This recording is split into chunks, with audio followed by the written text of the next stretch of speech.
સંતો જમે પછી દાન આપ્યા પછી 11 રૂપિયા પણ આપણે આપીએ ને એ દક્ષિણા કહેવાય. માટે દાન, તમારા ઘરે કોઈ બ્રાહ્મણ જમે, કોઈ સંતો જમે, ત્યારે એને જમાડ્યા પછી અવશ્ય ભલે તમે ₹1 જ આપો, પણ ₹1 પણ તમારે દક્ષિણા એને આપ્યા વગર જમ્યા પછી જવા ન દેવા જોઈએ ક્યારે. સંતો ભોજન કરવા બેસે તો એને પણ આપવા, બ્રાહ્મણો ભોજન કરે તો એને દક્ષિણા આપવી. આપણી જે પણ ક્ષિતિ છે, આપણા પર ભગવાને જે સ્થિતિ આપણને આપી છે એ પ્રમાણે પણ આપ્યા વગર કોઈ દિવસ જવા ન દેવા ક્યારે. દાન પછી દક્ષિણાનો મહિમા બહુ છે.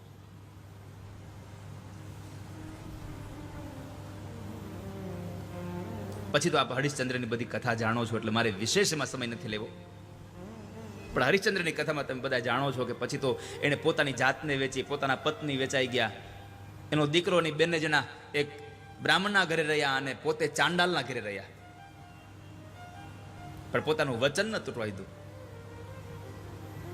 એમાં એક વખતના સમયે એના દીકરા રોહિતને સર્પદંખ થાય, મૃત્યુ થઈ જાય અને ચિતા બાળવા માટે આવે છે. જ્યારે ચિતામાં અગ્નિ સંસ્કાર કરવા માટે આવે તો પોતાના કર્મને વફાદાર એ હરિશ્ચંદ્ર રાજાએ કહ્યું કે ખાપણને ખીચડી ન આપો તો શબ બાળવા ન દઉં. પોતાના દીકરાને બાળવા ના પાડ દે. આવી જ્યારે તમારામાં નિષ્ઠા હોય ને ત્યારે ભગવાન તમારા ઉપર પ્રસન્ન થઈને તમને આશીર્વાદ દેવા આવે.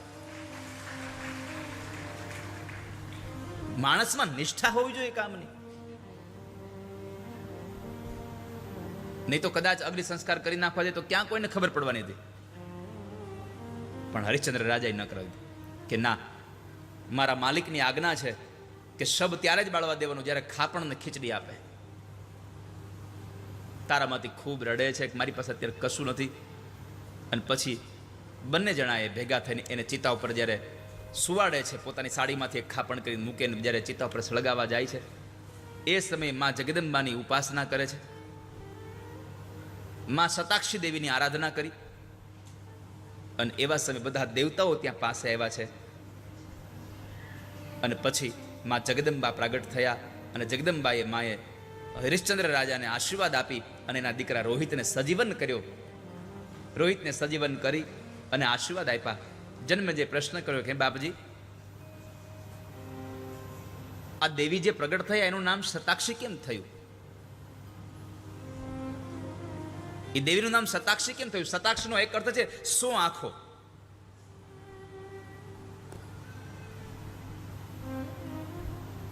તો આનું શતાક્ષી નામ કેમ પડ્યું? એની કૃપા કરો મારા ઉપર.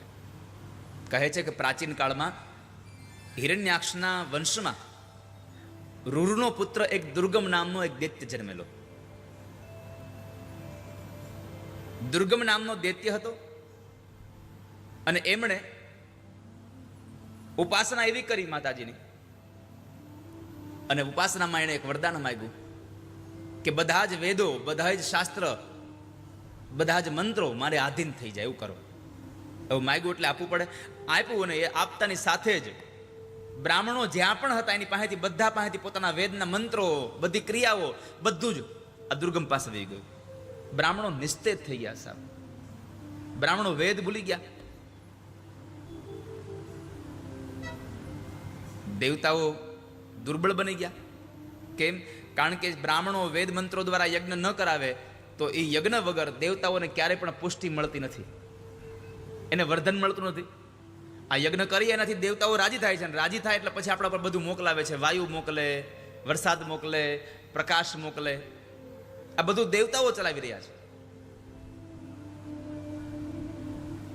તો આ તો દુર્ગમ નામના દૈત્યએ બધા વેદ લઈ લીધા. બ્રાહ્મણો વેદનો ભૂલી ગયા. યજ્ઞ કર્મ બંધ થઈ ગયું એટલે દેવતાઓ દુર્બળ બની ગયા. અને એ દુર્બળ બનેલા દેવતાઓએ માં પરાંબાની, જગદંબાની સ્તુતિ કરી છે. નેતિ નેતિ વાક્યર્યા બોધ્યતે સકલાગમૈઃ તાં સર્વકારણાં દેવીં સર્વભાવેન સન્નતા. સર્વભાવેન સન્નતા. સંપૂર્ણ આગમ શાસ્ત્ર નેતિ નેતિ આ વચનોથી જેમનું જ્ઞાન કરાવે છે એવા સર્વ કારણ સ્વરૂપિણી હે મા જગદંબા ભગવતી, અમે તમારા શરણાગત છીએ, અમે તમારા શરણે આવ્યા છીએ, તમે અમને ઉગારો. બ્રાહ્મણોની સ્તુતિથી માં પ્રસન્ન થયા. દેવ અને બ્રાહ્મણોને માતાજીએ સાંત્વના આપી અને કહ્યું કે તમે ચિંતા ન કરો, હવે એ દુર્ગમ પાસેથી એ બધા વેદોને લઈ આવવાનું કામ મારું છે. પછી માતાજીએ દુર્ગમ નામના દૈત્ય સાથે યુદ્ધ કરવા ગયા છે. બ્રાહ્મણો અને દેવો માં જગદંબાની સ્તુતિ વંદના કરે છે. માએ હાથમાં શાક, સ્વાદિષ્ટ ફળ, ફૂલ પ્રદાન કર્યા.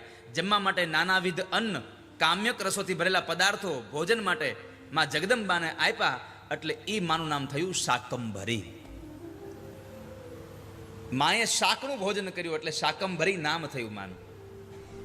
પછી માતાજી દુર્ગમ દૈત્ય સાથે યુદ્ધ કરવા ગયા. અનેક શસ્ત્રોથી ભીષણ યુદ્ધ થયું અને એ ભીષણ યુદ્ધમાં માતાજીના શરીરમાંથી અત્યંત ઉગ્ર એવી શક્તિઓ બહાર પ્રગટ થઈ ગઈ છે. કેટલી શક્તિઓ? કાલિકા તારિણી બાલા, ત્રિપુરા ભૈરવી રમા, બગલા ચૈવ માતંગી, તથા ત્રિપુર સુંદરી, કામાક્ષી તુલજા દેવી, જંભિની મોહિની, તથા છિન્નમસ્તા ગૃહ્ય કાલી, દશ સાહસ્ત્ર બાહુકા. શાકંભરીના એ શરીરમાંથી 10 માતાજીઓ પ્રગટ થયા દુર્ગમના મારવા માટે. કાલિકા, તારિણી, બાલા, ત્રિપુરા, ભૈરવી, રમા, બગલા, માતંગી, ત્રિપુર સુંદરી, કામાક્ષી, તુલજા, જંભિની, મોહિની, છિન્નમસ્તા, ગુહ્ય કાલી. આ 10,000 હાથવાળી દેવીઓ ત્યાંથી ઊભા થયા. પછી એ દેવીઓના 16 હાથ બન્યા. ત્યાર પછી એના 32 હાથો હતા. એમાં એક 64 અનંત દેવીઓ બની છે અને એ બધી દેવીઓના હાથમાં અસ્ત્ર અને શસ્ત્ર ધારણ કર્યા છે.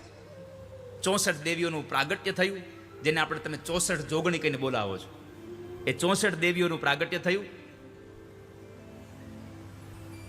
આ બધી દેવીઓ 10,000 હાથવાળી. પેલા 16 દેવી ઉત્પન્ન થઈ, પછી એમાંથી 32 થયા, 32 માંથી 64 બન્યા અને બધાના હાથમાં અસ્ત્ર શસ્ત્રો છે.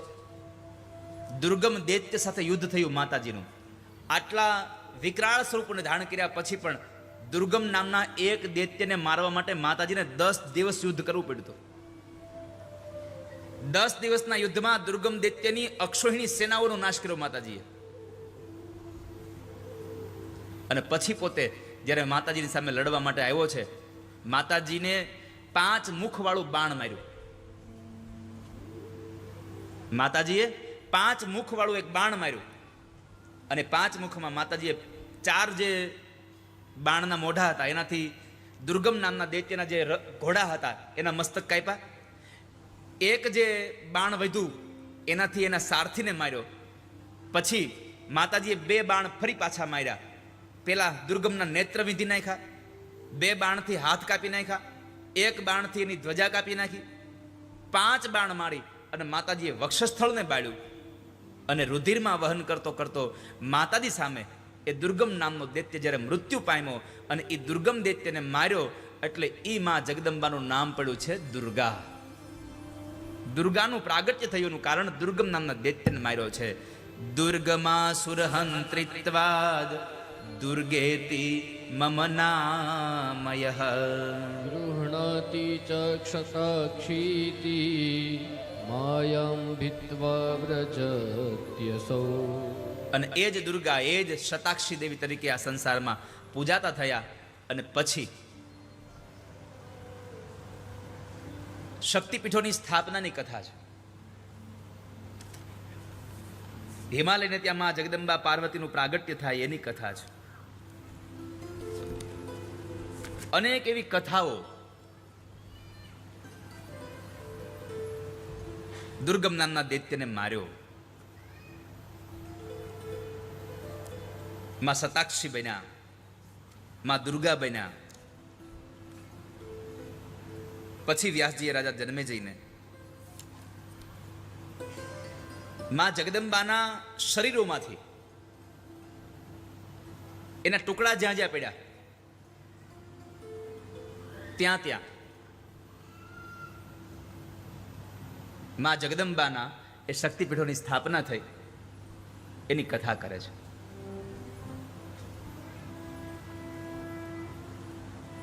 આ શક્તિપીઠોની સ્થાપનામાં માતાજીનું અંગ પડે, પણ આ ક્યાં માતાજીનું અંગ? અને હિમાલયની ત્યાં ગૌરી થઈને આવ્યા એ માતાજી કોણ? તો દક્ષ પ્રજાપતિના જે દીકરી ભવાની હતા એ ભવાનીની કથા છે. કારણ કે એક કથાને મારે તમને સમજાવવા માટે બીજી આગળની કથા કહેવી જ પડે તો જ થાય. જેમ ડોક્ટરો દવા આપે એમાં હવારમાં પહેલી વહેલી આપણને એસિડિટી ન થાય એની દવા આપે. કઈ આપે? પેન્ટાપ્રાઝોલ. આપણને એ ફિક્સ હોય.